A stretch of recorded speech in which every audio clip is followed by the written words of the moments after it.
Yeah, so our speaker tonight is Hari Lambda.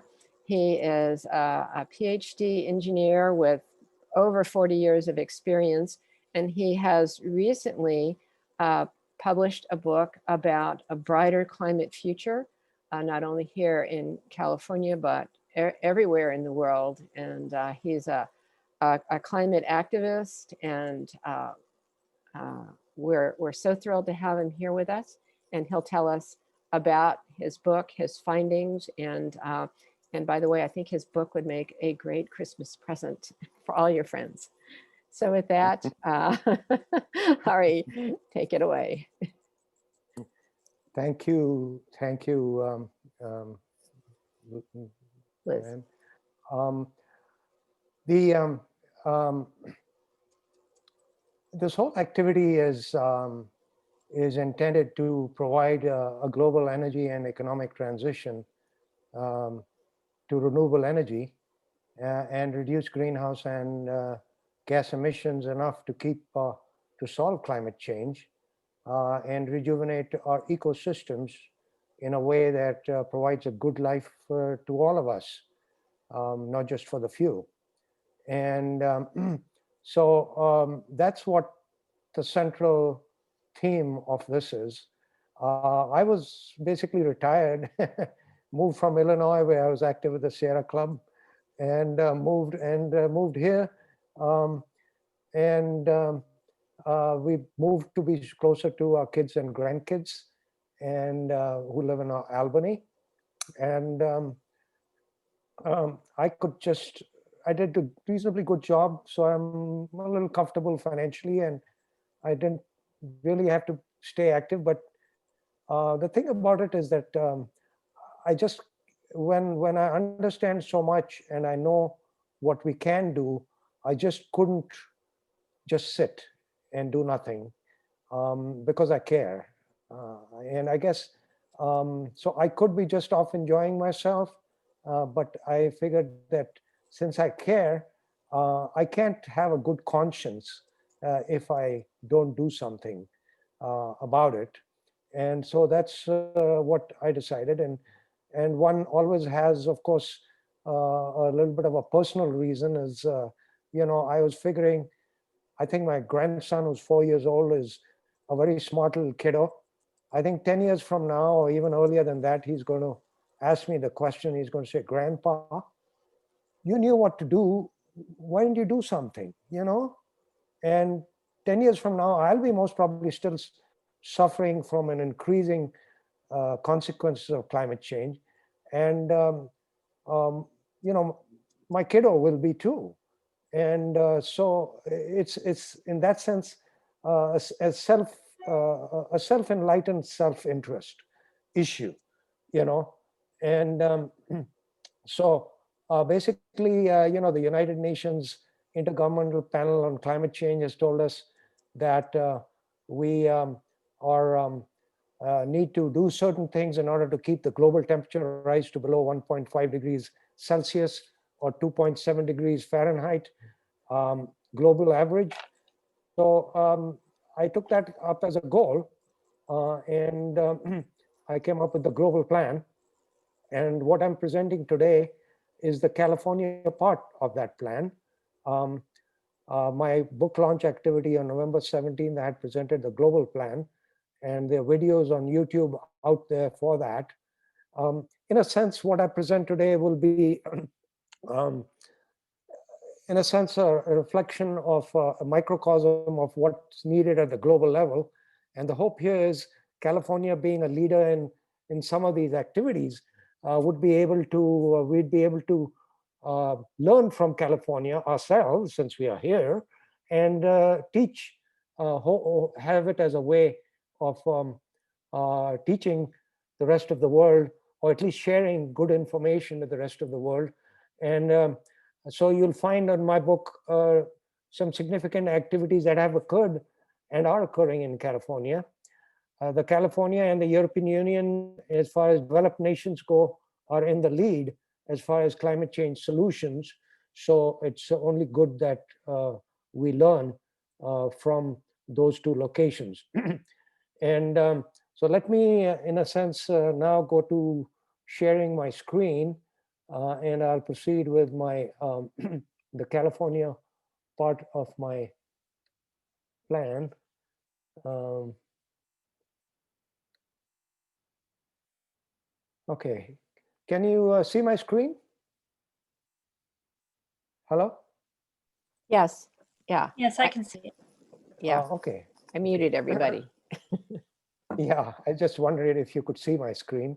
Yes, you can. Let me go actually to the mode where it occupies the whole um, um, there. I think it's occupying the whole screen now, so that it's a lot better view of. Um, so my talk today is, beyond fossil fuels to a clean, beautiful, and prosperous California. And let me share with you what those three terms mean to me. Clean means in terms of clean renewable energy, free of air pollution that is caused by fossil fuels, and have plenty of energy. Beautiful for me means a healthy ecosystems, biodiversity, and good carbon sinks, so that what we can also be absorbing carbon. And that's, if you don't have that, you're not going to have beautiful beauty, natural beauty, without those components. And for me, prosperous means widespread prosperity. Once people, the private businesses and the big companies realize that renewable energy and hydrogen are good businesses, they're going to be jumping on the bandwagon. And my whole challenge is, how do you do the process in such a way that that it benefits everyone, and so in a sense, the principles of energy democracy and things like that are important. The good thing is, solar energy is there all over the world, so we have a good opportunity for a locality to be capturing solar energy locally and using it for its own use. And so there's a good opportunity that we can have the benefits of this transition to be beneficial for all. And as you can see, California is a pretty big state, all the way from north to the south, and has all kinds of ecosystems. It has mountainous ecosystems, coastal ecosystems, desert ecosystems, so it has just about everything, even some high snow-covered mountains to some extent. So it has just about everything. So Brighter Climate Futures is the title I kind of selected for my book. It's supposed to be a proposed energy, climate, and ecosystem transformation plan. And it had those components. It said plenty of energy, solve climate change, and use and revive and rejuvenate ecosystems. One of my viewpoints here is, we've talked about sustainability. Sustainability is a good word environmentally, but it kind of implies that things should be done so that the natural world can sustain the damage we are doing to it. I think we have to proceed beyond that. I think we have to go to rejuvenability. We have to positively undertake, because we've done so much destruction. We not only have to stop destruction, we have to proceed to the point of rejuvenating things, making things much better.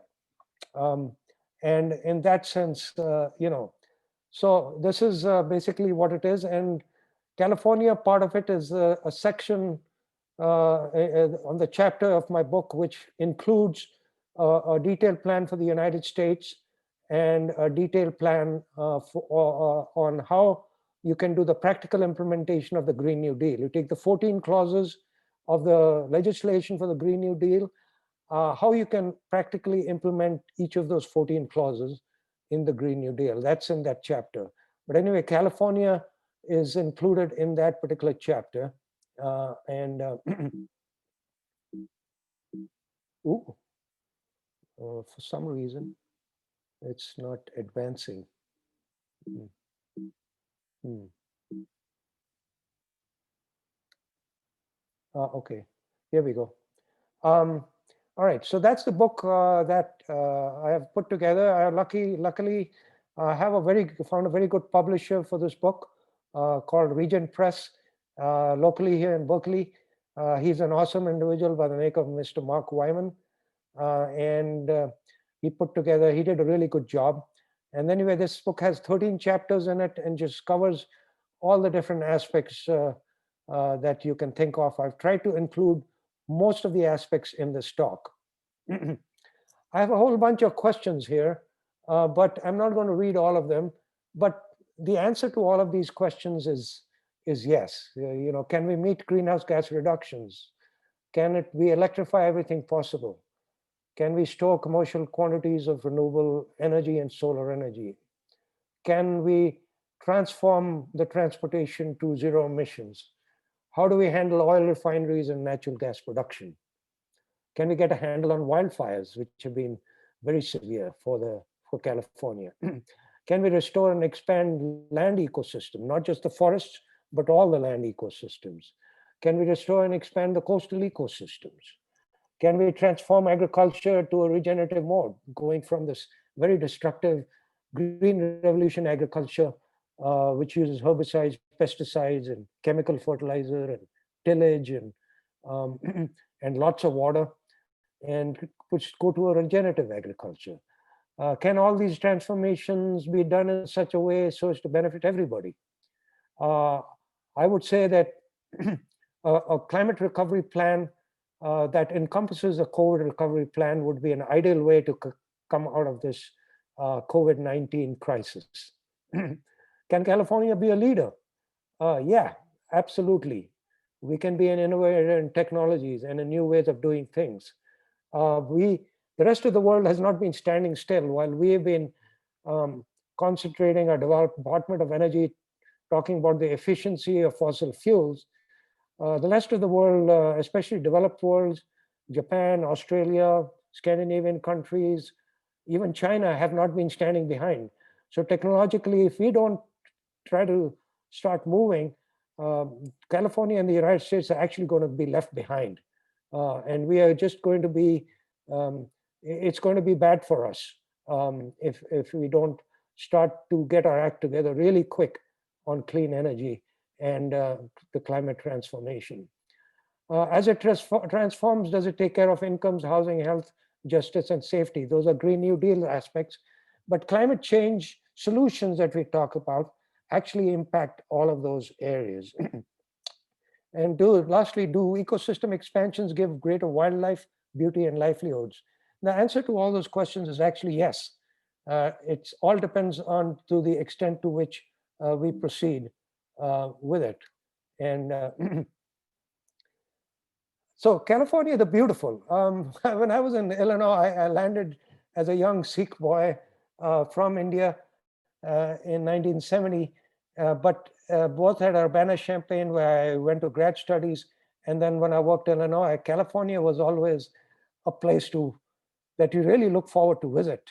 So here I'm showing you Muir Woods, some of the redwood trees at Muir Woods, I believe, and then the Golden Gate Bridge. And so when we were out there, we would love to think in terms of visiting the forests, the coasts, the desert ecosystems, the agriculture. We looked forward to attending, to visiting all of that. And the first thing I did when I graduated in 1977 with my PhD, I took a month off and I started from Illinois and went all the way along the north and then all down the west coast. But the first place I made it a point to stop was the Redwood National Forest, where we have these huge redwood trees, some of them, 1,000 to 2,000 years old. And some of them you could drive your car through. And anyways, and then coming down all the way through the coast and so forth, it was just such a pleasure. The coastal beauty was so awesome. The Golden Gate Bridge was really good. And anyway, so come 1985, after I got married and had a little boy, here I am. This is what I looked like in 1985. I was 37 years old, and I have on my shoulders my little son, um, who lives in Albany now, and we really enjoyed Yosemite. We got lucky because one of the colleagues of one of our friends canceled out from a cabin reservation. So we got to visit Yosemite in '85, and it was just an awesome place. And I really wanted to thank all of the people, and I know the founders of Sierra Club have been active in trying to preserve Yosemite for future generations. And I really wanted to thank. At that time, I didn't know too much of who actually did it, but I really now want to thank the founders of the Sierra Club, who had a great hand in preserving Yosemite and other national and state parks. But after we moved in in 2017 from Illinois after retiring, California's forests are burning. We're in a really, really, really tough situation. This is the glass fire at Calistoga, California. This photo is by Josh Edelson. We've had it's been going up exponentially. Since 2017 to 2018. 2018, we had the Paradise Fire, which within a few hours destroyed an entire town, the town of Paradise, Illinois. It's the number of fires, acreages, have been growing astronomically. So we really need, so we really need to get a handle on the situation. The impact of climate change on California has been pretty significant.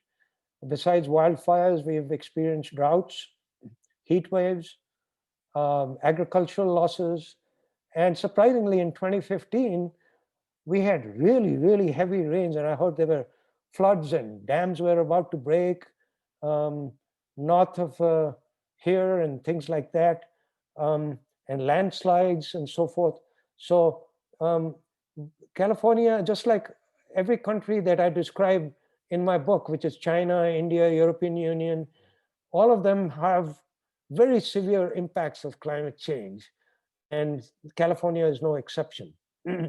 The southeastern part of the United States suffers from hurricanes, and the middle part of the United States has tornadoes. And all of them have been worsening, California's achievements and status. California has really done a really good job. It was one of the few entities, even the United States did not live up to its executive commitments because Congress and the Senate refused to ratify the Kyoto Protocol, which was, protocol is an action item attached to the global warming treaty, which says, okay, we're going to do something about it.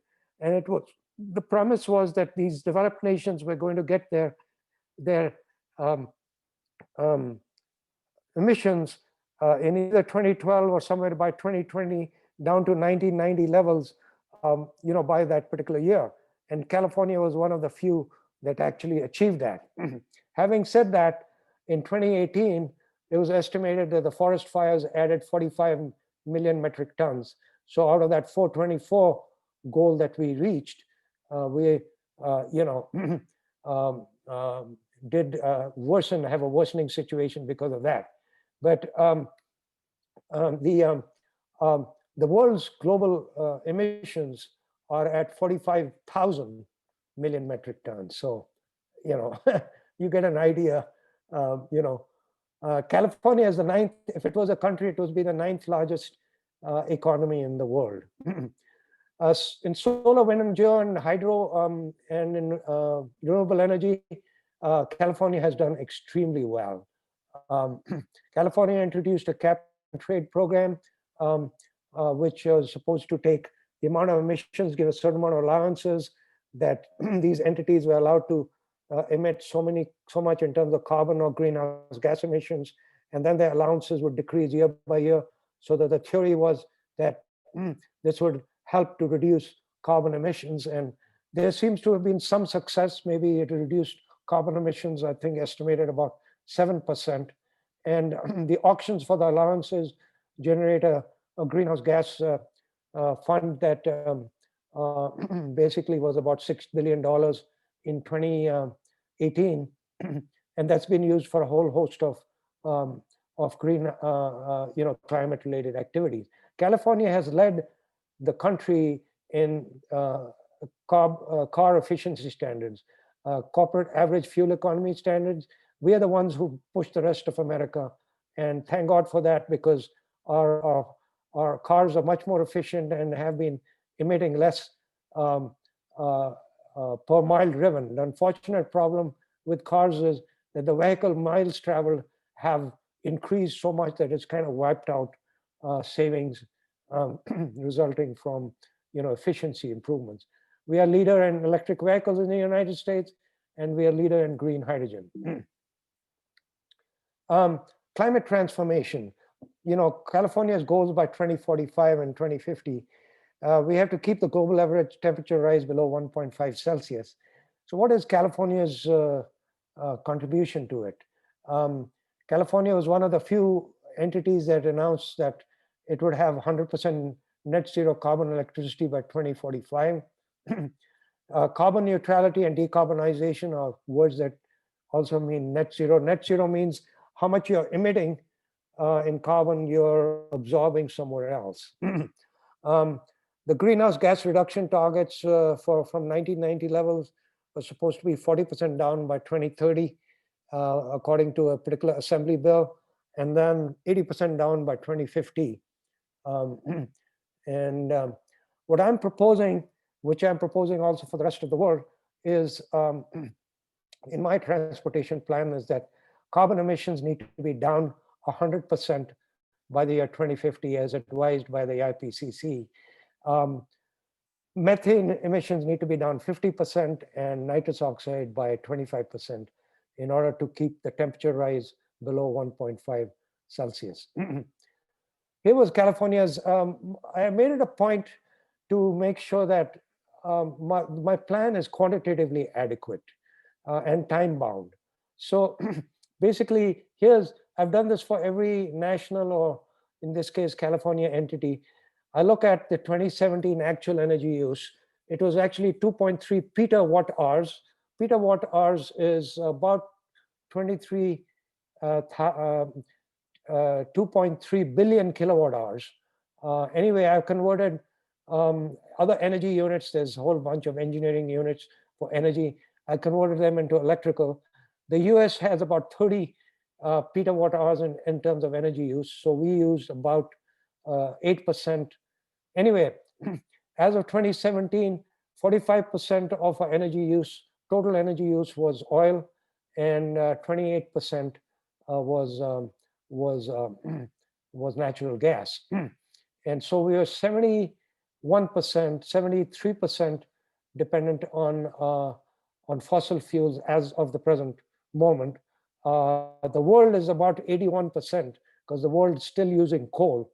So the world is, we are, as of now, a fossil fuel civilization. If we didn't have the diesel truck delivering food to our grocery store, we won't have food. We would, as a civilization, collapse. So what I'm proposing is over a 30-year period, a very organized transformation, step by step, all the way to 2050. We do this in an organized fashion, we're going to come out ahead, and we'll be much better off.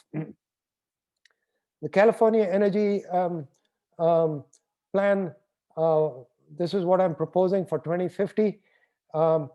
We still go from 2.3 to 3.64. So we have expanded energy use. We do it with 15% wind, which is the blue part of the pie chart. 38%, which is the brown part, which is solar energy. 25% with with energy efficiency.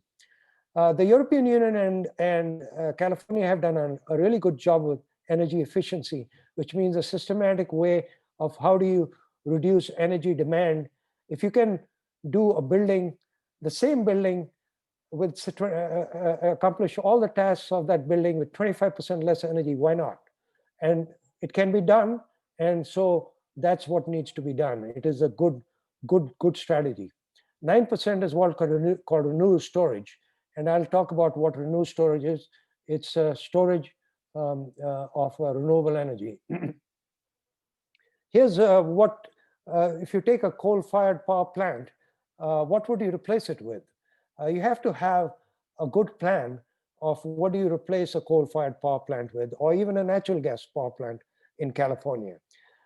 So I'm proposing that we replace it with SPH type of system, which is a solar, battery, and hydrogen system.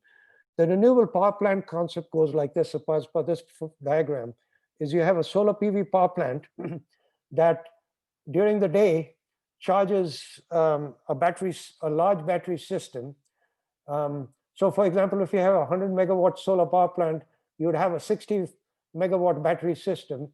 And during the initial stages, before you get the other technology to kick in, at night you would use a natural gas power plant to keep the electricity running at night. And so that electricity would go to the grid. But you would only turn the natural gas power plant at night, assuming the technology is of the type that you can vary the energy, day and night. But what I'm proposing is that the solar PV power plant be oversized, and so it be generating hydrogen using electrolysis. You take water and you take 2 electrodes in it, and you're going to get hydrogen from one and oxygen from the other. And water is hydrogen oxide. That's simple chemistry, which I know all of us know. Water is H2O. H2O is hydrogen oxide.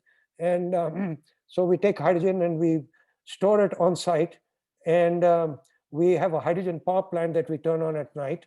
So we shut down the natural gas power plant, turn on the hydrogen power plant, which uses hydrogen that has been stored, the stored form of renewable energy. That's why I call it renewable storage. And the electricity goes into the grid.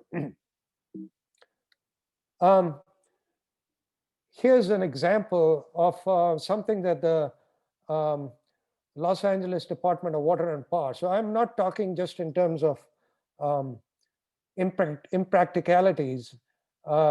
Here's something that the Los Angeles Department of Water and Power has actually signed up to, is a replacement of an 1800 megawatt Utah power plant,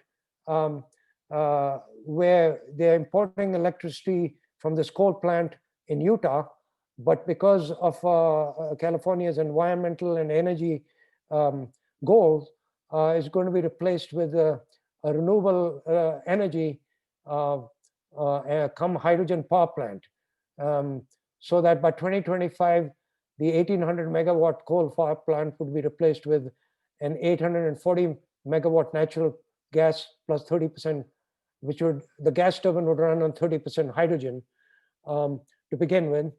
The hydrogen would be produced, would be stored in these using local renewable energy resources that are available and stored in these salt caverns. On the left, you can see the picture. There are these huge salt caverns, which are the size of the Empire State Building. And so they would be producing excess hydrogen and storing it in these salt caverns. And you can see at the lower part of the picture, left-hand side, all the different kinds of renewable energies that are available at the Delta plant location in Utah. They have wind, they have geothermal, they have solar. And so they would be then, using that to generate hydrogen and store it. And by 2045, their plan says that they would have 100% hydrogen gas turbines, and a couple of manufacturers, General Electric and Mitsubishi, have signed up to do that. The other example I wanted to give was approximately 260, it was being proposed to set up a 260 megawatt peaker power plant at Puente, a natural gas power plant. And the peaker power plant is one that when you have excess demand, like we had, for example, this summer, where you have a heat wave, and so you get all the air conditioners turn on. It's a peaker plant that turns on, and you can fire up and use in order to meet your peak demand. But anyway, that was actually the local geographic entities, nonprofits actually fought that really hard. And so it was replaced with a battery power plant, 100 megawatt battery power plant, plus it could be solar added to it also if needed. So these things are actually going into the works. And there are 62 large solar power plants in the whole world, in excess of 200 megawatt. To give you a power idea, 200 megawatt is about the size of one nuclear reactor in a nuclear power facility. Usually there are 4 or 5 reactors, and 200 megawatt is the size of a nuclear power plant. And there are 62 facilities. Many of them are 2,000 megawatt or 2 gigawatt in size. One of them is in India, and the largest one as of January 2020 was in India, in the central part of India. And anyway, there's like 500 to 600 megawatt facilities that are solar power plants spread throughout the United States. So these are functioning ones. And the good thing is the cost has come down. The cost of a new power plant is only $1,000 per kilowatt for a solar power plant, $2,500 for a coal-fired power plant, $66,000 for a nuclear power plant. So it's really solar the cost has come down and is continuing to decrease very rapidly. So the California energy transformation I'm talking about, and the point I want to make there is I did a calculation for the world's energy consumption for 2017. And I calculated that less than 1%, solar panels on less than 1% of the Earth's land area can produce all of the world's energy, not just the electricity, all of the world's energy. And so we have getting plenty of solar energy throughout the world, plus the costs are coming down. So there's going to be plenty of clean renewable energy for expanding needs. We shouldn't use renewable energy to meet our expanding needs while continuing to use fossil fuel. We should be continuously, the strategy must be, we should replace fossil fuels, both in electric power generation, rest of the economy, with renewable energy. We should electrify everything, and then the extra electricity should be with additional renewable energy power plants. We might need to expand transmission unless we locate these power plants really close to the city, or like solar, have them within the city. We can store renewable energy in batteries. We can store renewable energy in hydrogen and ammonia. And we can have a new concept that I've talked about, solar electric hydrogen highways and roadways. So here's how you would produce green hydrogen and ammonia. It would be basically a solar PV power plant. So instead of having a power plant for generating electricity, you would have a power plant here that would basically be making hydrogen and ammonia. And I'll talk a little bit about ammonia. So the power plant would basically take water, and with an electrolyzer would generate hydrogen, and you would store hydrogen as a gas or a liquid. Our air consists of oxygen and consists of nitrogen, which is about 78% of the air you're breathing right now is 78% is nitrogen. You would have an air separator, and you would separate nitrogen, and then you would use solar energy in a reactor to join nitrogen to hydrogen, and you would generate ammonia. Ammonia, it turns out, is a very good way to store hydrogen as well as a fuel for itself. Ammonia can replace fuel on ships, and Scandinavian countries actually have a project to make this happen in a few years from now. And ammonia, hydrogen and ammonia are gases that the world knows how to use in big quantities. We use 170 million metric tons of hydrogen, mostly to refine oil, and then we use ammonia as a fertilizer. But this ammonia and hydrogen today emit 800 million metric tons of greenhouse gases because they make it out of natural gas and coal. If we made it this way, that would be the first thing. We produce green hydrogen and green ammonia from renewable energy. This is called the duck curve. CAISO is the California Independence System Operator. CAISO is the one that every 5 minutes, even as we're speaking, every 5 minutes, CAISO, what it's doing is it's importing and exporting electricity. It's the actual operator of the whole electrical system of California. And it buys, imports electricity, exports electricity to other states, and it's continuously buying and so on. Well, California, it came up with this word called the duck curve, the term, and the duck curve became pretty famous. And the duck curve meant something like this: over a 24-hour period, the red curve up on top is the customer demand. In the middle of the day, as the solar energy climbs in, all of a sudden, the renewable energy or the natural gas power plant would need to ramp down rapidly. And as the sun set, they would, the non-renewable power plant would have to ramp up rapidly. And this shape actually looked a little bit like the back of a duck. So, but they said this was a real problem. Having too much solar energy would be a problem. So I said, okay, let's take a look at it. And I said, so my solution to the duck curve was to come up with a hump curve. The hump curve, you know, is the camels have the hump curve. But my solution was, okay, what you do is you have an oversized power plant, and during the day you recharge a battery system, large size battery system, and then you also produce hydrogen as per my flow diagram that I showed you, and you store hydrogen on site, and you use that hydrogen in the evening to keep your electricity flowing at night through hydrogen generators, either fuel cell or gas turbines or, you know, other technologies. So anyway, this was, so the objective I want to say is, if you can store large amounts of renewable energy in these portable, dense, non-carbon fuels like hydrogen and ammonia, we are home free actually, because we're going to have so much energy and it's all going to be clean, you know. These are the four, I'm not going to get into the details of this, but there are 4 organizations that handle the energy and climate aspects.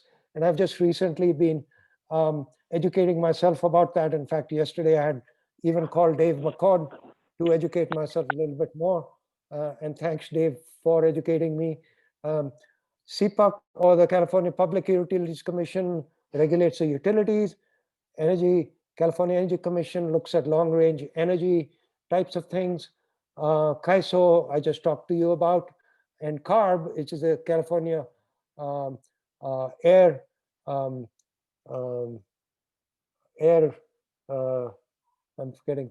Resources Board, looks at air pollution, greenhouse gases, and manages a cap and trade program. Anyway, these organizations are pretty good, doing a pretty good job, but I think they'll need to up, just like California will need to up their ambitions to meet California's climate and energy goal. Now, things that you can touch and feel. My favorite thing is, if we can set up demonstration projects, have demonstration projects where you can go touch, feel, and see, and look at the benefits, as well as establish the economics, study the economics, we will have a lot of success. And so here's a solar electric vehicle charging station in the city of San Rafael that has been set up by MCE, which is Marine Clean Energy, which is a community choice aggregate facility. And in California, it was the first time I was exposed to it. A CCA like MCE, you can, on your electric bill, can say, I want 50% or 100% of my energy from a renewable source. And then in the local area, MCE would provide you with that. Anyway, MCE set up this vehicle charging station. So during the day, you would be directly charging your car with solar energy. And the rest of the time it's attached to the grid. So the car would be charged the normal, you know, what we are used to, the normal way by grid charging. Here in close to downtown San Francisco is a green hydrogen refueling station that I visited and took a photo of. And green hydrogen in California is defined not only by producing using renewable energy, but also by using biogas to produce hydrogen. I think it still has some carbon dioxide emissions, and I still have to understand to what extent biogas versus renewable energy is green. But anyways, this actually costs about $16 a kilogram, although my friend Chris Peoples, who runs AC Transit, runs fuel cell buses in our local area and is very highly appreciative of fuel cell buses. They actually perform better than diesel buses. They have a hydrogen tank on the roof, and I was almost going to include a photograph of a fuel cell bus. But anyways, they pay $8 a kilogram. A kilogram is about a gasoline gallon equivalent, GGE. So if the price of hydrogen can come down to $3 a GGE, it would be economical to replace, gasoline with hydrogen. And Chris Peoples was saying that has educated me, and this makes good sense. I think the way the technologies are developing with a come down in electrolysis, electrolyzer costs and all that, that this is pretty doable. So here's the concept I talked about in terms of solar electric hydrogen highways. Basically, to introduce this concept to you, you would have somewhat like a rest area. All of you are, I think, live in the United States, so you're familiar with the rest area. You would pull into a rest area, which would have so be surrounded by a decent sized solar power plant. In this case, maybe just a 10 megawatt power plant. And you would be doing, just like that MCE site, you'd be doing during the day, direct charging your car with solar energy. You'd have a battery system on site that would kick in the evening. The whole system would still be grid tied. So if during the day there was surplus solar energy, it would feed it into the grid. And during the night, it could be still pulling in electricity, from the grid. But you could also have an electrolyzer on site generating hydrogen, which would do two things. It could be generating electricity at night, and it could be fueling the fuel cell vehicles. And fuel cell vehicles are becoming more common in California, and the California Energy Commission has set up 100 hydrogen refueling stations in California, and we need to expand the green hydrogen stations, quite a bit. So here's a concept of solar electric hydrogen highways. Now, hydrogen here could be supplied from that other solar power plant that generates only hydrogen and ammonia. So you could have a truck. Instead of pulling up a truck with gasoline or diesel in it, it would be just pulling up a truck with hydrogen in it and store it on site for refueling of a fuel cell vehicle. We need local transportation systems need to be integrated, linked, low carbon. They need to be renewable energy based. These systems can be clean, safe, convenient, healthy. I've outlined in my book a concept of how one can do this. Rather than just totally being reliant on the automobile as we are now, and that also on fossil fuels, we can have a completely different low carbon system. Of course, doing it in existing cities is a challenge, just as in retrofitting a house that currently uses natural gas is a challenge. But I've shown here a concept how you would have everything linked to the house. Everything would be powered with renewable energy, and you would have either a bike or a pedway and transit systems that would link you to the airport and a high-speed rail station and a local train station and to a car park. So if you wanted to get onto the highway and go to your solar electric hydrogen service station, you could pull in, get your energy and take off.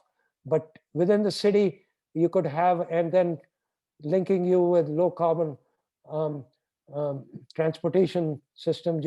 We need alternative ways globally of transitioning our whole transportation system.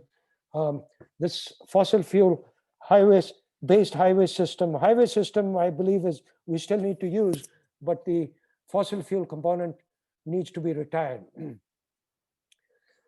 We need to green our transportation. I think as Sierra Clubbers, we love to, we have big thing is in terms of going, visiting beautiful sites, ecosystems and hiking and biking. And that's in the Sierra Club. Um, that's big for Sierra Clubbers. But I've been visiting ecosystems that are getting devastated with climate change. I happened to visit India, the northeast part of India. The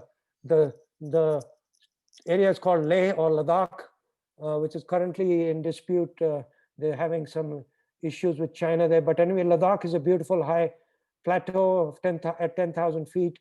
And I visited it in January of, April of 2010. And in June of that year, that whole area was devastated so badly when the monsoon rains came. I was standing in the valley at a particular Sikh shrine in the valley. And at that shrine, the valley is miles, many, many, many square miles. And that whole valley had 3 feet of mud from landslides. I visited Kauai in February of 2018. And that summer, the island Kauai was totally devastated, where different parts of the island were disconnected from each other. So we really, if we, you went to Alaska and only 98 out of the 100 glaciers are melting. What is there going to be left? There are going to be no glaciers left for our kids, So we need to green our transportation.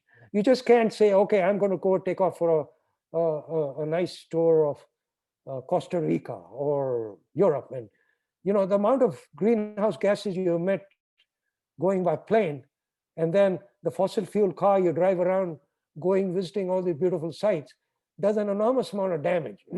We have to green aviation and tourism. I've taken this up very seriously in my book. And so we really need all these options I'm talking on the right-hand side. Besides electrifying our road transportation, we need encouraging, cities that encourage pedways and bikeways. I think even national bikeways might be a good idea. And then we need to have both electric buses and fuel cell buses, as well as low, medium, and high-speed rail, crisscrossing the whole world. I think Spain has a good idea in terms of rail systems reaching to every village. Here to the left is the Redwood National is Yosemite, sorry, and when we visited it in '85, and we have a duty to look after Yosemite, and the way you do it is to solve climate change. We need to transition out of fossil fuel vehicles. I'm not going to go through the details of it, but I have in my book a detailed plan of the 31 million vehicles we have in California. We have 1.2 billion vehicles in the whole world. All of them over a 30-year period need to transition, need to be replaced by electric, fuel cell, and other zero emission vehicles by the year 2050. And we need a systematic plan. California has 5 million, a plan to set up, to have 5 million electric vehicles by 2030 and 250,000 EV charging stations by 2025.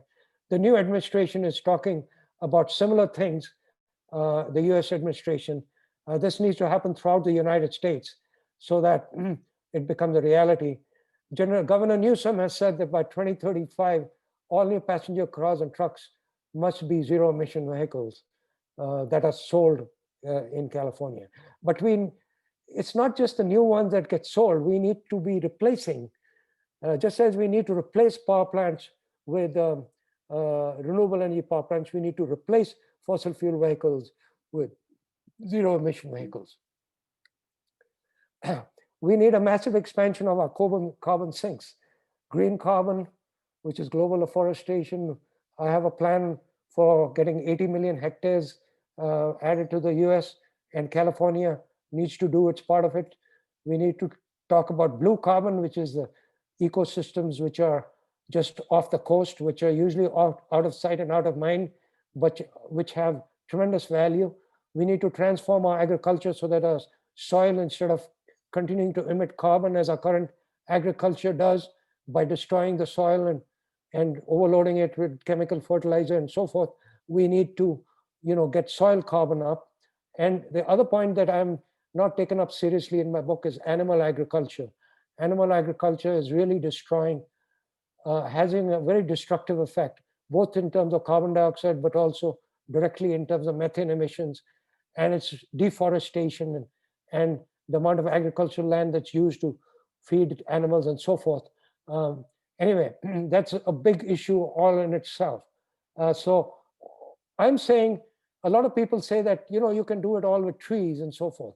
I'm saying that over a 30-year period, let's stop the destruction and start getting these ecosystems established and show we can manage them properly, so that from the year 2050 to year 2100, we can peak out in terms of carbon dioxide emissions and then start going the other way. Just like in COVID-19, you got to peak out the infections and start going down. With carbon emissions, the carbon dioxide concentration needs to peak out and start going down. We can do that in the latter part of the century. But I'm saying only rely on these ecosystems to absorb 6% of the carbon emissions. So we get our fossil fuel emissions down from what is close to 80% of our energy use down to only about 6%. Here I have concepts in my book of how do we do a forest in a way so that we can really manage wildfires, so that as we proceed, we need the forest as carbon sinks, plus other carbons, land ecosystems. But how do you have a layout design strategy? I'm an engineer, I proceed like that, but I think you have to put on the hat of an engineer and the hat of an ecologist and possibly the hat of a renewable energy person, and to solve these problems. And we need to afforest and reforest the earth, but you have to do it in such a way to minimize wildfires, to have a handle on them. And then what's going to happen as our rainy season comes in California now, the hillsides are bare, and if you get a heavy rain, you're going to get a landslide. My saying, and what I'm advocating is we need a disaster risk reduction strategy for wildfires and for the whole world, actually, for all the climate-related disasters. And this will help, improve biodiversity. We are in the 6th most massive extinction of the species in our planetary history. We are losing species at a fast and furious rate. We need to reverse that. And this is our opportunity to do it. We can solve climate change, have plenty of energy, and we can, restore biodiversity. We can have a more beautiful California. Our coasts are beautiful, but we can expand coastal ecosystem. You talked about the coastal, the California Coastal Commission. One of you did, and I recently educated myself on that. And I know that they passed a law in 2016, which assigned, $12 per parcel or $500 million over the next 20 years. That's a very good plan. A very good, I think, worthwhile activity. I still don't know how effective it is, but it's a move in the right direction. Here you can see, you can have mangrove swamps, you can have salt marshes, and you can have seagrasses. And we have salt marshes and seagrasses in the San Francisco Bay. And the salt marshes, by the way, Obama had the ARRA, one of the projects was to restore the salt marshes in the south part of the bay. And $6 million spent on that gave lifetime benefits of $60 million. And the seagrasses, we have eelgrass in Point Malate, just close to here in Richmond, and those are awesome ecosystems. Plus, another thing that we'll do is our fisheries are collapsing worldwide because of overfishing and because destruction of habitat in coastal areas. If we restore habitats, it will be good, and also coastal storms will have some buffer. They've in the Gulf Coast, um, they've been destroying these coastal ecosystems fast and furious and replacing it with beaches, and that is asinine. We need to be restoring coastal ecosystems throughout the Gulf Coast and the entire coast of California. Here's eelgrass, and I think I might be running out of time, so I'm going to just kind of go through some of these slides, but it's a flat-bladed grass, and there's, like I said, about the brown area underneath the eelgrass, it's about 4 meters deep or 12 feet deep of carbon-rich soil. That's per area, this coastal ecosystem can absorb more carbon than a tropical forest. So we need these. Elephant seals, we enjoyed those while passing through, coming along the coast of California. We have already, good areas there, marine preserves and so forth. We need to vastly expand all of that globally. And I've actually said we need to do that not only along California's coast and the US coast, but the whole non-ice coastline of the whole world. We need to do that. The economic transformation is really important. You're going to get a lot of pushback, like you got the Yellow Vest riots in France. And of course, as you can see, with the current political situation, people are going to push back on you if you try to, say you're going to go beyond fossil fuels. So you really need two things. You need good options made available to people, and you need an industrial transformation. The United States needs good industrial policy, formal industrial policy. So does California. California has a CTP 2050, a transportation plan. The plan needs to be pro-employment and pro-environment. In one of my previous books called Rejuvenate America, which you can also see on Rejuvenating America, which you can see, I have a 4-point plan that I've outlined in there for jobs and economy, 4-part plan. And my book also describes the climate change aspect of how, what kind of jobs would be created in industry, in energy transformation. There are new types of industry, the new types of activities relating to energy efficiency and so forth. And it needs to be pro-employment and pro-environment. Big business is going to jump once they know that this is good business. Private investment is going to pour in. The challenge is going to be, how do you design this through community banks and municipally owned utilities and worker cooperative owned utilities? What kind of economic and ownership concepts can you come up with that make sure that the benefits are there to common people? So we need a just transition to convince the fossil fuel workers that we will help them make the transition. We just can't say, oh, just shut them down, you're evil, and we're not going to help you. We need the fossil fuel unions to be coming on joining us, because we'll show them a pathway. We need energy democracy, and this would be parallel to the US Green New Deal. We need concepts of eco-cities. Depressed communities in the United States can be transformed to these kinds of communities that are totally renewable energy dependent, are clean, recycle all their bio waste, do use organic farming, use the concept of agroforestry, and have local ecosystems and so forth, and are still linked to the world through, and are attached to the grid. So they need not be left out. I think the politics in the United States would improve tremendously if we could look after our rural areas.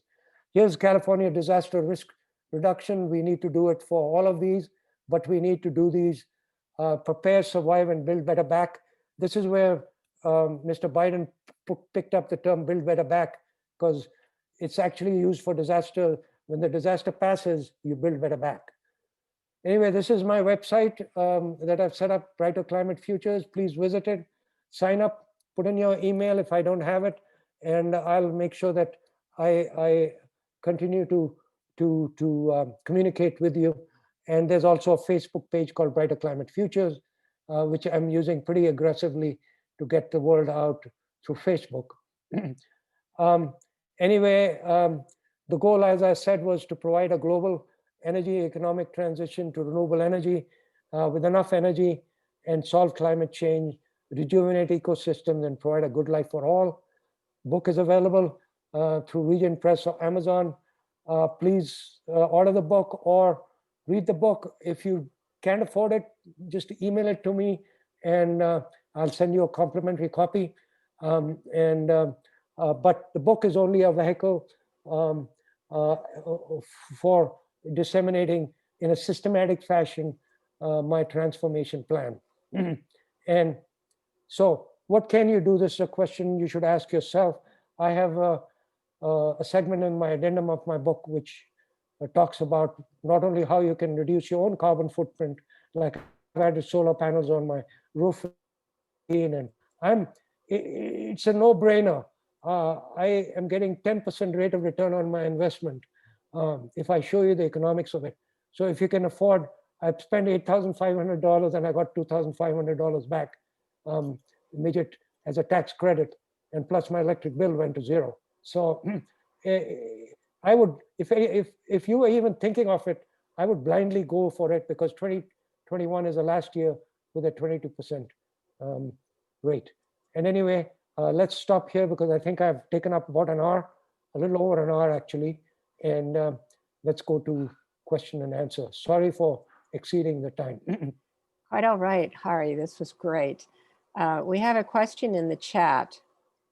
It says, how much energy will it take to refill aquifers with fresh water in California, nationwide and worldwide?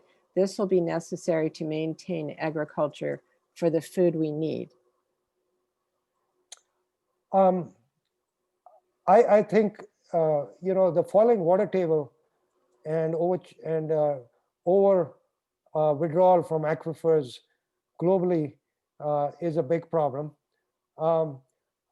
California is relying, for example, we are relying here on Lake Mead, I believe, which collects snowmelt from the Sierras, and water is ported to us. We are a water deficit region, and most of California is actually. And we need to do two things. We need to use water harvesting very aggressively, number one, both to use water and to recharge our aquifers. And number two, we need to use solar renewable energy, to do as much of that as we can.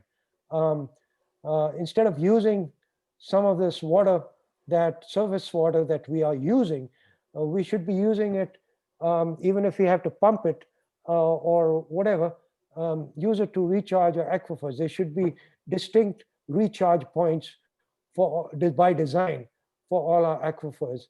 But we have to be careful, because in certain agriculture areas, if using pesticide and herbicide, those pesticide and herbicides are going to end up in your groundwater. So you have to make sure that the water sources that you are water harvesting and you're charging with are clean when you're recharging your groundwater. A water deficit region like California, it's a big challenge, but I think we really should take up those two, water harvesting as well as we shouldn't let a drop of water go to waste. And plus, we should also be reusing retreated water, for agriculture. It's something that I think most of the world needs to do, and so should we. Very good. There's another question in the chat. Is there a clearinghouse, so to speak, for environmentalists to exchange ideas with or coordinate with? Oh, gosh. I don't think there is a formal clearinghouse. The Sierra Club provides a pretty good forum for exchange of environmental ideas. Um, as far as the clearinghouse, I'm not quite sure. Um, that's a question most probably that might not actually be a good activity to start up. I was planning to start up an open climate university um, later this year, which would be doing Zoom educational sessions on all the different aspects of climate change. But um, I think it might not be a bad idea to set up sort of a maybe like a climate week, climatepedia, Wikipedia, or a energy Wikipedia. That might not be actually a bad idea, but I'm not aware, other than organizations like the Sierra Club and environmental organizations that are active, like the Natural Resource Defense Council or EDF or Environmental Defense Fund and so forth. I'm not aware, but I'll put my mind to it. And I think the Sierra Club might be a good place for folks to visit the website, because Sierra Club does champion a whole bunch of environmental issues. But you won't find all the different kinds of information. You know, that on each one of these things, there's an enormous amount of information. And I have now um, maybe 1,000 files in my global warming book folder on just about every aspect of this, you know. And so I think this resource needs to be a good resource that would be very helpful, because no person, including myself, can be the be all and know all of all knowledge, you know. You can have somebody in the UK doing something really good that you are interested in, which you know, that they need to post to this clearinghouse, and then you can access it. So some sort of open source activity sounds like a good idea. Thank you. Right.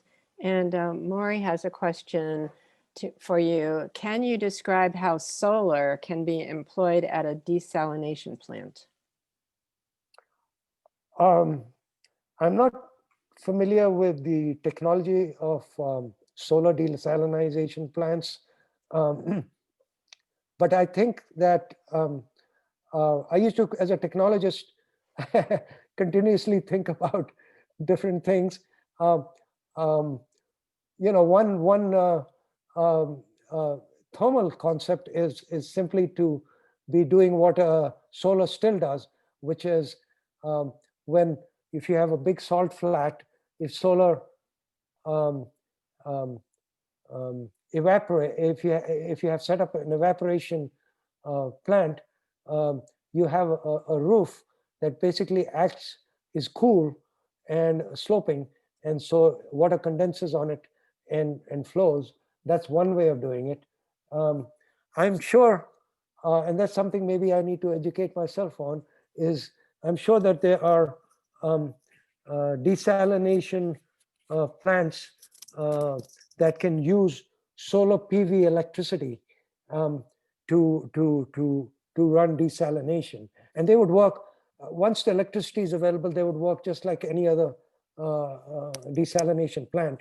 If you had a coal-fired desalination plant, uh, which you which ran made electricity and used electricity to run the equipment, I'm sure it could do that. But I think that's a really good one, and to follow up on, which would be, you know, how can one, in a very energy efficient way, um, do a solar desalination, especially that would be really good for California and even desert areas like Saudi Arabia, which have a deficit in water. But I'm sorry, I don't, except for my solar still example, um, I don't have a good example on how one can, you know, take seawater and desalinate it using solar. All right, let's see. I am going to unmute everybody. And if anybody would like to speak up, raise their hand. Here's your chance. learned why a lot of these fires started. Like some of them are just negligence. Like PG&E was not watching a power line. The C clamp failed. It was old. It had to be replaced. That's what started the campfire. And then the other fires were really burning hot because of the climate change and the bark beetle. That the bark beetle killed these trees, and these dead trees were laying around, and they were heating up, and they burn intensely and quickly. And that's why there was a big cloud, like a big cumulus cloud over the creek fire, because there was so many dead trees burning. And we should get some of the peat out of there and put it in community gardens. Some of those dead trees, chop them up, make peat, sterilize them a little somehow. I don't know how it works, clave them or something. So kill the bark beetle. The bark beetle's not dead yet. I don't know. How would you sterilize a tree and use it for an organic garden? Just steam it or something. Still there? I think I lost the connection. No, you're okay. Oh, you're still here. That's great. Yeah, there. And the thing I know one of the fires started with. I forgot about the one fire. No, it started with because they cut trees, but they didn't cut the right tree. They cut a whole bunch of trees, but they left one dead hollow tree that was definitely fall in the wind, and it fell in the wind, and it started one of the fires. And that's just not cutting the right tree, the dead one. And they could have left some of the live ones. Maybe they wouldn't have fallen, but the dead one was falling first. Yeah. And that's the bark beetle problem. No, I think our whole situation requires a lot of attention. I think PG&E was negligent on maintaining some of the equipment, and did start some of the catastrophic fires, especially the Paradise Fire and the one that happened in Napa in 2017, I believe. But we have been having thousands of wildfires this year, and climate change in terms of heat and drought. If you get hot, dry conditions with a lot of fuel lying around, we need to look at this very seriously. And I'm saying, rather than just focus on one cause, I think we need to systematically take this up as a statewide and even a federal program, that we start now that rainy season is coming in California. We need to systematically say, okay, how are we going to prepare our forest areas for the next wildfire season? And what kind of reforestation and afforestation are we going to do so that we have breaks, and so that fire from one area cannot spread to another area? We have some kind of a break in between, or we have things set up so where fuel has been removed so that fire cannot grow from one area to another. And plus there are wildlife crossings. My particular diagram showed that you need to have wildfire crossings so that wildlife can escape. But systematically, I think we need to think about, clear cutting, for example, has been shown by the Battle Creek Alliance, and I show this in my book. Clear cutting, where they take a 20-acre lot, and if you look at it aerially, you can see it in my book. You have these 20-acre patches in the forest all over. And once they do that, the brush that grows up in those 20-acre clear-cut areas are a tremendous thing for fire forests. The Battle Creek Alliance north of us has been fighting the clear cutting for quite a while by the lumber companies. And so there's a whole range of issues that need to be taken up so that we systematically, not only our forests, but our land ecosystems, our desert ecosystem, and our agricultural ecosystem, our soils. We need a systematic plan. But for wildfires and reforestation, the issue is, we had 1 month's worth of smoke this year in the Bay Area, 1 month worth of smoke. we only had 1 week last year. And that was the year when we had the Paradise Fire. And so it's been getting bad. And to prevent it from getting catastrophic throughout the world, even Australia, which had that catastrophic thing all along its east coast, and then the Amazon, there needs to be some real expertise put to how we can prevent forests from becoming carbon sources instead of carbon sinks, you know.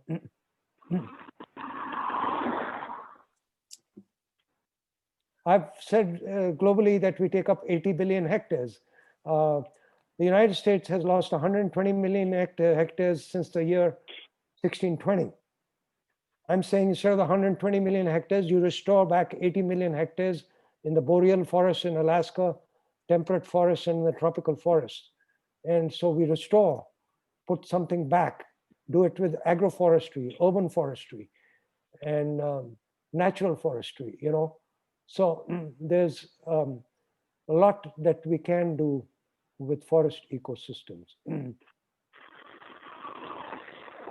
Ari, Yeah.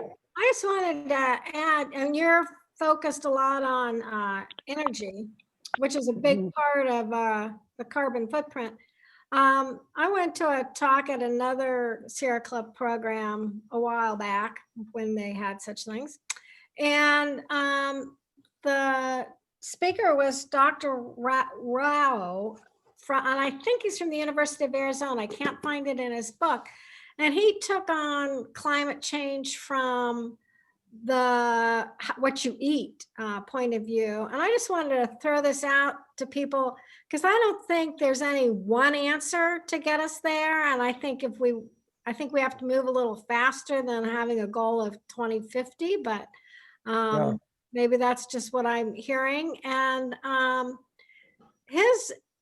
to put it in a nutshell, he went vegan because he's also from India and ate a vegetarian diet, but did eat dairy. And then he realized that the dairy cows live a lot longer than they produce milk. And still, they're still caring for all these cows and still having all the methane problems, et cetera. So he became vegan so you wouldn't need dairy cows. And his study went into if we all became vegan, we take all the land that we raise cattle on to eat. We don't need that land for them anymore because we're not going to eat them. Plus all the land that we raise feed grain on because we've been feeding these cattle to get them big and fat for us to eat. And you turn all that land into forest. Now I realize in the United States, a lot of cattle is raised on land that cannot be forested. The environment isn't right. Yeah. There's a lot of land where it can be forested. So you take especially the grain land and then those new forests become huge carbon sinks and you get a negative pull of carbon. You're not putting anything in for that, the methanes from the cow or anything, but you are pulling a lot of carbon out. I just want to pass that idea along. Yeah, I've talked to Dr. Sailesh Rao, and he has a book, earlier had a book called Carbon Dharma. He has a website called Climate Healers. And I spoke on one of their events. I fully agree with you. I think animal agriculture has an enormous impact on our global footprint. And but the place where Joanne, it has really taken off has been with factory farming of animal agriculture. When it became an industry, both in the United States and places like China, you have these enormous cattle stocks where they're basically being fed and to grow and then turn into beef or pigs or chicken, but they're not going on land. The land is being used to provide feedstock, whether it's soybean or corn, to these industrial farms. And Mary Chambers, so first thing is, I fully agree with you. there's not that much attention in my book on animal agriculture, but animal agriculture is really a big thing. And the reason in the United States people shy away from it is because meat eating is a big part of our diet. And but the thing is, there's been Beyond Beef book for a long time. But yes, you're right. Transitioning from especially industrial animal agriculture and reducing it consistently. So I have I have a meat tax. I've proposed 5 taxes. Oh, okay. One of them is a beef tax or a meat tax. And so I calculate how much that, and you use the meat tax firstly to reduce meal consumption, and then use it to do reforestation and so forth. So that's one thing I have. But the thing that it would do, when I listen to Mary Chambers, who's the head of, I believe, of the California Sierra Club. Wow, Mary, I thought I knew a lot about regenerative agriculture because I've read these books by Vandana Shiva called Violence of the Green Revolution. Vandana Shiva talks about biodiversity in crop types, how it's so important rather than monocultures that we have in agriculture. Plus, if you add to that, transitioning from that type of agriculture also. But what Mary pointed out and what people were pointing out is you can have some animal agriculture, but the farm can be such that the ecology of the soil and the plants and the grass in those pastures can be positively managed also. Okay. So there can be some meat or dairy consumption, but it has to be managed. And even like Dr. Rao shows this area where he shows a fence and one side has cows and the other side doesn't. The cow area is desert and the other area looks green and lush. And it's true for India, but if you could rotate grazing. So different people have these good ideas of how one can do regenerative types of animal agriculture. And those ideas can be used also, but from a health standpoint, both for personal health and planetary health, I personally, for example, have been transitioning to a plant-based whole food diet. I still occasionally eat meat and fish, but I've almost stopped consumption of milk. And it has enormous benefits. The food and drug industry and the food pyramid that has been taught to us is not a good one. For our own personal health, we have a group that basically is educating us on talk about a clearinghouse of information, how one through diet can get rid of all these diseases, heart disease, cancer, hypertension, diabetes. All of these can be gone if you change your diet. And so it's good for your health and good for thing. But like I said, you can do it as an organized transformation. If you try and fight it all at one time, you're going to meet resistance. And then, of course, the wrong kind of politics, as you're seeing in the United States right now, will happen where you get the wrong kinds of reaction from people. So if you do it in an organized fashion, transform your agriculture, make even the soybean that you're growing for feedstock, if you can grow it in a regenerative mode through organic agriculture, that would be a good thing. But you stop reducing meat consumption, then it will reduce the pressure on agricultural land and the forests, So I think that part of it is very important. But listening to Mary Chambers, I got so educated just listening to her. And Dr. Sailesh Rao, you listen to him and you get a similar education on animal agriculture and on regenerative agriculture. Green revolution agriculture is killing parts of India. It's terrible. And Vandana Shiva has pointed it out in The Violence of the Green Revolution. It has distorted things terribly. Um, and the groundwater in Punjab is full of cancer-causing pesticides. And almost every month, a cancer train is going from the state of Punjab to Rajasthan because there are no cancer hospitals in Punjab. And the situation is terrible, you know. And so we need to transform agriculture globally, and animal agriculture needs to get reduced. There's no doubt about that. Okay, thanks. Can I just say one thing? I Right. also love Vandana Shiva, but in terms of our statewide Sierra Club, Mary Chambers has started a sustainable agriculture committee for the Mhm. state. So state Sierra Club. So if anybody's interested in that, I think they would welcome members. And yeah, she is very, very knowledgeable. Oh yeah, it was. I got. I thought I knew a lot, and I got a tremendous education. And that happens in every area. That even areas that I have in my book, I open another look at it and listen to another speaker, and that person knows more than I do. And I've actually reached out to people, experts on community microgrids, who wants community microgrids at Santa Barbara, Clean Coalition, or computer choice aggregation portion, which is new ways of having organized and different types of energy organizations, community choice aggregation and so forth.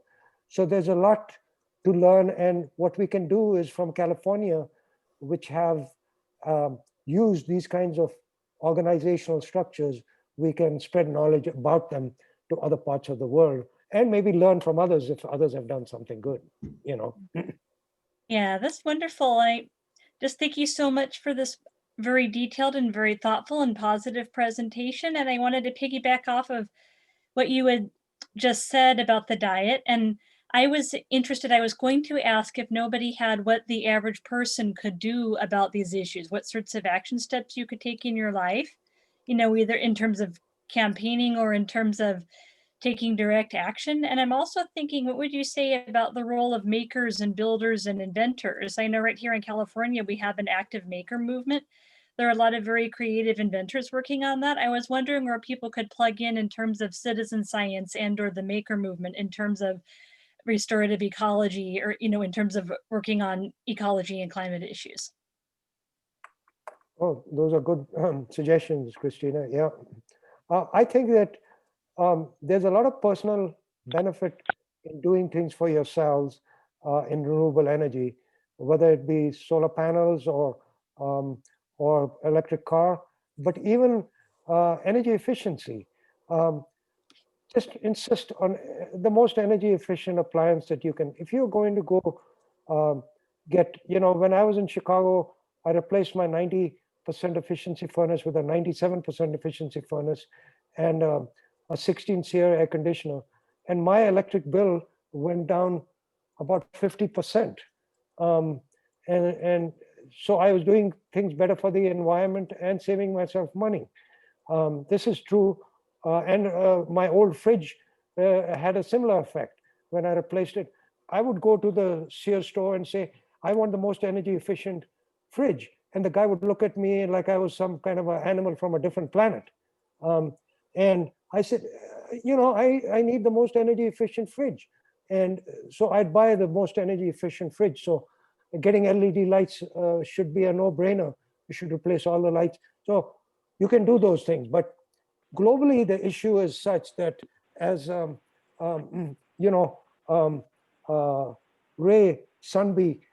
I would say that, and all of us, we are at a point of time where over a 30-year period, we really got to quantitatively make it happen. So locally at the city level, state-wise, nationally, and especially nationally, we need to start applying pressure. If you take a look at all the different things, the Sierra Club is quite active in Sacramento, in the state capital. We need to be active nationally and otherwise. We need to be applying pressure at all levels because I have pointed out, there's a limit to what you can do yourself. the transportation system consists of choices that make available to you. They need to make energy choices available to you, transportation choices, housing choices. These choices need to be made available to you, and only governments can do those choices. So the alternative kind of agriculture needs to be taught at agriculture universities, and the way it was taught, so these pressure, you need to apply pressure. Firstly, educate yourself and say, okay, we need a different way of doing things. Now government, local government, state government, national government, and global United Nations, can you please proceed? And then globally, we need to come up, that's what my thing is, we need a global plan. It might not be my plan, it might not be the Lamba plan, but we need a plan, and we need the world to agree to a 1.5C net zero plan by the year 2050. Because if we don't do that, we're going to get wildfires getting worse year after year, regardless of what other things we do to take care of wildfires and hurricanes and tornadoes. So globally, we have to, we're run out of time. And I'm sorry if I'm sounding a little strong on this, but I realized after years of education that I thought I understood what I thought could be done. And just like I don't have a good section on animal agriculture, I don't have everything there. But I think what we have to ask for is, hey guys, nationally and globally, get your act together. There's no, and the thing is, the climate deniers will say, oh, you're going to be cut back, you're going to have to go, you'd be down into the Stone Ages and this and that. That's a lot of crap. You're going to have so much renewable energy. 1% of your land area can produce all of your solar energy. So let's get off that bandwagon. And so I have a chapter in there refuting all the false arguments of the climate deniers. And the new administration, the US, is going to be getting so much opposition from the fossil fuel industry and climate deniers. You have to be ready for it, but you have to overcome that if you have to have any hope of us getting over a 30-year period, replacing all your fossil fuel cars, replacing all your fossil fuel gas stations, replacing animal agriculture with agriculture, and repairing your ecosystems. And we have an opportunity. We're losing these beautiful species at an astounding rate. And so I said, okay, here's an excuse where we can use this as a way of repairing our ecosystems and give wildlife another chance. Because who knows, after the human species become extinct, if we don't behave ourselves, one of these species a few million years from now will evolve into something more intelligent than us. We have to evolve from Homo economicus, where we grab, consume, to Homo ecologicus. We have to take care of, each other, our animal and sister species, and our planet. It's the only planet we got. And so anyways, I just saw it as an opportunity to get our coastal ecosystems, and hopefully then our coral reefs. Our coral reefs are going to be bleached in 20 to 30 years with global warming. If, maybe faster than that. And so with coastal ecosystems, it would repair our fisheries. It would, we do have to do everything in a way that generates livelihoods. So if you have a forest, you have a way of people earning some income from it, whether it be tourism or some of the extractive sustainable forestry or forest products or something. You need livelihoods. So people have to eat.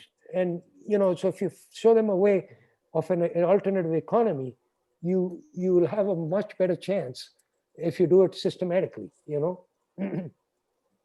Anyway, I'm just trying to convey to you my insight and passion. And since I have the bully pulpit right now, apologize if you think I'm being too outspoken. I just enjoy this, and I'm not looking to become rich or famous out of this. And I don't care if they solve climate change or the Lamba name is even mentioned or heard of or anything. I really don't care for that. I just would like things to turn around. We have to take our ship and we have to turn it in a different direction. I was in the railroad industry for 40 years with diesel locomotives for 30 years. And I say that we're heading for a crash, instead of a crash, we need to switch into an alternative path. It's not a question of turning back, an alternative path, which is more favorable for us, We need to switch tracks. I loved your comment. We need to change from Homo economicus to Homo ecologicus. I love that. Yeah. We have to evolve as a species to something that truly becomes wise and understands what the hell we've been doing all these centuries, which have been very good in terms of possibly creating a good life for us. But the technologies that we use must be regenerating life in future. We have to become a wise species, and it'll be good for us as a species. If we look after each other, I think COVID-19 types of things would be a lot easier to control if we look after each other. If you look after our animals, I think some of the things came from the interaction of wild animals with livestock in a market in China. And the livestock animal agriculture in China is out of control. And the amount of the wildlife meat they use is out of control. So those two explosive situations, we have to look after our species, whether it be even our insect species. This virus is microscopic. You hardly see the damn thing. And yet it's brought our civilization to its knees. We need to wise up and start even looking after our viruses, because the viruses, they might be good viruses and good bacteria. Our bodies are full of good bacteria. So bacteria are not bad.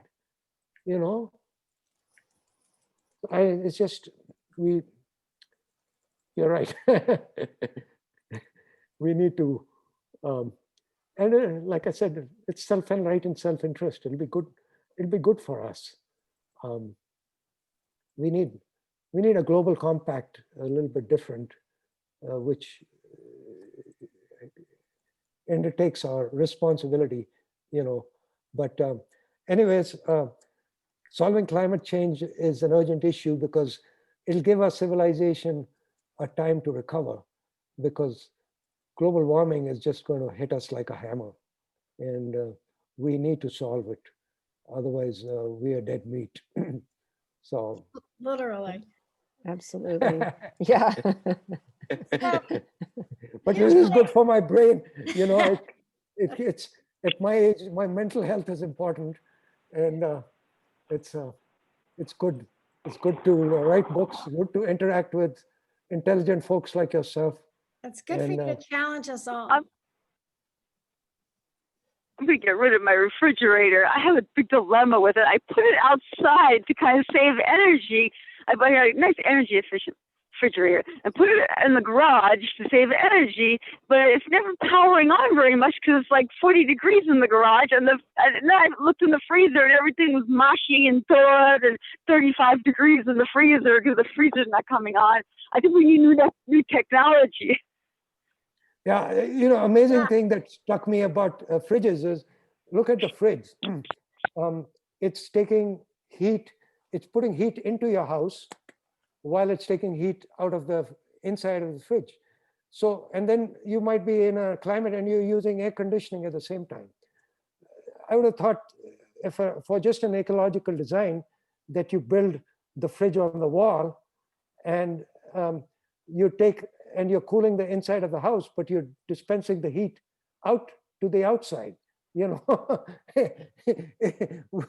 This time of year, you need heat in your house. And so if you had the refrigerator in the house, you could take advantage of that heat that you're taking out of your food. Right, that's true. In a cool climate and in winter, like in Chicago, it was. But I'd have in Chicago the air conditioner running at the same time as I had the fridge running strong, and so I try to come up with all these different ideas of how I would redesign the kitchen, and also I almost had a patentable idea of having a little composting facility that would be similar to an incinerator, which would take all the mush from your food and have a little composting, kitchen connected composting facility. So being an engineer, I keep thinking of hundreds of those kinds of things. Yeah, as an engineer, I worked as the facilities engineer for winters at McMurdo Station, Antarctica. And I found a lot of systems that were very inefficient. For example, the power plant control room had a heater at one end of the room trying to keep the room warm, and it had an air conditioning unit at the other end of the room trying to keep the room cool, and they were fighting each other. Yeah, I think that in California, we have a lot of very good things. We have industrial scale composting, where these guys, where our green bins have all our, we take bio bags because we have gone so much organic. We are using a lot of compostable bio bags, and those go into our green bins along with the yard waste. But there's an industrial scale composting facility for our counties locally. And when I talked to the gentleman, he said we have these 8-foot high rows, which have to be watered because it gets so hot inside, but that take all our yard waste and kitchen waste and compost it and make it available as fertilizer. So things like. Is he collecting the methane off of that compost process to burn for energy, or is it in the atmosphere? They might be doing that. I think the water treatment facilities are a big candidate for taking the methane and using the methane, rather than letting it escape. And the livestock farms, which have manure lagoons, instead of letting the methane escape, need to also use the methane so that we can. That's part of my methane emissions reduction plan, because the amount of methane escaping from our landfills and from our manure facilities is enormous.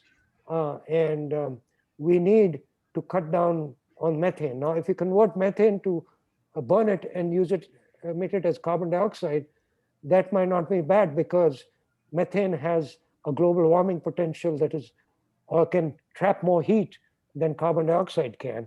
So correct. It might be a good conversion, and that's why maybe biogas to hydrogen is not a bad conversion, if you get methane going to hydrogen and carbon dioxide. But the ideal, anyways, those are the methane, and then nitrous oxide would be reduced quite a bit if we get rid of our fossil fuel vehicles. The nitrous oxide, those are the three gases: carbon dioxide, methane, and nitrous oxide. Those are the three gases that give about 98% of our global warming, and 2% is from these refrigerant chemicals, chlorofluorocarbons, which we've actually made good progress on our chlorofluorocarbon problem. The ozone hole at the South Pole has been reduced in size or has disappeared entirely at this time. Oh yeah. The ozone thing, we went through where we discovered that the ozone layer was being destroyed by the chlorofluorocarbons, and the chemical industry fought it for 20 years with what they call the Tobacco Institute approach, until we sent 2 expeditions into the South Pole, and they flew airplanes into the ozone hole, and the chemical equation showed that if you flew into the ozone hole, you get chlorine monoxide. Ozone plus chlorofluorocarbon gives you chlorine monoxide, and sure enough, inside the ozone hole, they had chlorine monoxide, and the chemical industry couldn't fight it anymore. They fought it for 20 years. And so finally, even a non-environment president like Ronald Reagan had to sign, the ozone warming treaty, ozone layer treaty. But then the other thing they did is they substituted chlorofluorocarbons with hydrofluorocarbons, which had lower ozone depleting potential, but it had a higher global warming potential.